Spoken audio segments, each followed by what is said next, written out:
ஹோமியோபதியில் வந்து நீங்கள் நிறைய மெடிசின்ஸ் இருக்குது. லுக்கோரி அந்த வெள்ளைப்பாடுக்கு நிறைய மெடிசின்ஸ் இருக்குது.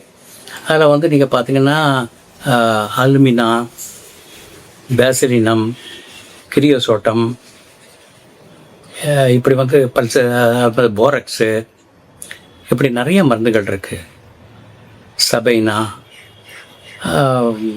சீக்கல் கார்னோட்டம், லில்லியம் டிக்கு, இந்த மாதிரி மருந்துகள். அதுவும் பயோகெமிக்கில் வந்து நேட்டமியூரு, காலிமியூரு, நேட்ரம் சல்ஃபு, இந்த மாதிரி மெடிசன்ஸ் எல்லாம் இருக்குது. ஸோ இதெல்லாம் வந்து குறிகளுக்கு தகுந்த மாதிரி தான் வந்து கொடுக்கணும். ஸோ உங்களுடைய கான்ஸ்டியூஷனு, உங்களுடைய இண்டிவிஜுவாலிட்டி, உங்களுடைய மற்ற ப்ராப்ளம், இதெல்லாம் கன்சிடர் பண்ணதுக்கப்புறம் தான் வந்து நீங்கள் இதை எடுக்கணுமே தவிர, சும்மா நான் இப்போ ஒரு மருந்தை சொல்லிட்டேன், அலுமினான்னு சொல்லிட்டேன், போராக்ஸ்ன்னு சொல்லிட்டேன், கிரியோசோட்னு சொல்லிட்டேன், இது சாப்பிட்டா நின்று போகும், போய் கடையில் போய் வாங்கிட்டு வந்துடலாம், இதை சாப்பிட்லாம், அப்படி சாப்பிட்றாதீங்க.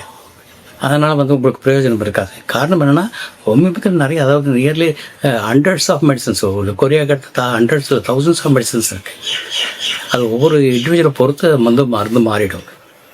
உங்களுடைய கான்ஸ்டியூஷனை பொறுத்து, இண்டிவிஜுவலை பொறுத்து, உங்களுடைய எண்ணங்கள், கனவுகள், உங்களுடைய தூக்கம், உங்களுடைய பவுல் ஹேபிட்ஸு, மற்றபடி வந்து உங்களுடைய டெண்டன்சி, உங்கள் நேச்சரு, டென்ஷனு, ஸ்ட்ரெஸ்ஸு, இதெல்லாம் வச்சு மாறிடும்.